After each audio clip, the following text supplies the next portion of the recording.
So today I want to start out by taking a look at the dollar. Of course, if we're looking at DXY, this is going to give us an overall viewpoint of what the dollar has been doing recently. And the dollar across the board has been very, very strong. And if you're newer to my style of trading, if you've never heard or seen my style of trading before, here's what I'd love for you to just generally speaking about what we're going to pay attention to. I pay attention to a lot of fundamentals, technicals, and actually watching what institutional traders are investing in, which we can do so through the Commitment of Traders report. If you've never heard of that before, then this is going to be a fun month. We're going to go through lots of different ideas and things that we're looking at, and then we'll go from there. So fundamentally, let's just talk about the dollar for a second.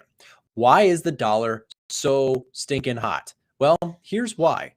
The dollar on just a simple basis is usually viewed as a risk off currency, meaning people buy the dollar and they invest in the dollar, or they hold cash more likely when things are scary in the world, right? They don't want to be in stocks. They don't want to be in high risk assets or, things like that when the markets are crumbling. So the dollar has been fundamentally really, really strong. Not only that, the Federal Reserve, which is, of course, what sets the monetary policy in the United States, they've been incredibly hawkish for the last year or so, basically pledging to curb inflation. And with that, the dollar has risen dramatically. So that's just your high level fundamental analysis. But let's talk a little bit about what's been going on recently with the dollar. Now, if we zoom in, we're looking at a daily chart and just a quick view of the moving averages, you can see this thing is trending beautifully. And until further notice, my bias is to be bullish on the dollar. Okay. So when I look at the dollar, what I'm looking for is basically pullback plays, right? And for me, pullbacks in terms of technical analysis are fairly straightforward. What I'm looking for is big explosive moves followed by retests of areas of support or resistance in the case of a downward trend, right? So if I highlight the dollar, I've been bullish on the dollar recently. Actually, I have some dollar long positions open right now, which we'll probably talk about more in this live stream. And then we'll follow up on Wednesday, where we're going to basically double back and talk about what's been going on with some of the trades that I've been doing, as well as some more educational value as well. So looking at the dollar, what we can see here is that we've been holding this level of support. It's sitting at the 50% retracement after this big run to the upside. And to me, this looks healthy for continuation plays. We're looking at the 4-hour chart, by the way, which is perfect if you are more on the swing trading basis. But we'll also talk a little bit about the day trading timeframes as well.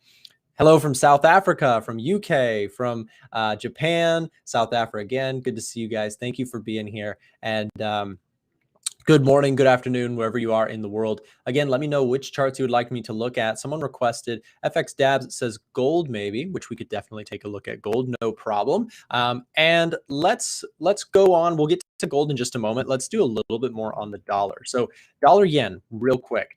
On the daily chart, this one's been really interesting because there's been this threat of currency intervention from the Bank of Japan. But clearly you can see the market, yes, it did react dramatically. This is where they pledged basically to help out their currency, if you will. But the market didn't necessarily full on believe it, right? And if you've ever watched, central banks in over the years, many times they make pledges that they don't truly keep. And so I'm not necessarily claiming that the Bank of Japan will or will not do something like that, like intervene with their currency. But generally speaking, the dollar still remains so strong, and a break of this level to me looks like an opportunity to potentially pick up longs. Let me show you guys a trade that I'm actually in myself.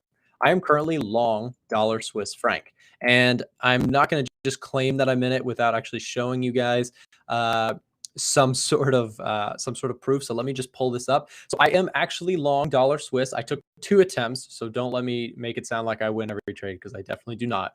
But I took 2 different attempts. My first attempt on the dollar Swiss franc was at 98.39. Okay. And so at that first entry, I bought it off of 38.2% retracement. So here you can see the run up, the pullback, just like we were talking about, looking for those trend following setups.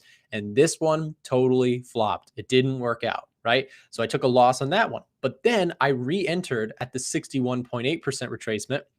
And sure enough, that one has been flying high. So let's take a look at the dollar against the Swiss franc off of the 4-hour chart, which is what I based the trade on. So what we can see here is that we had this big shoot to the upside, right? big shoot to the upside, and then we topped out right around here before pulling back.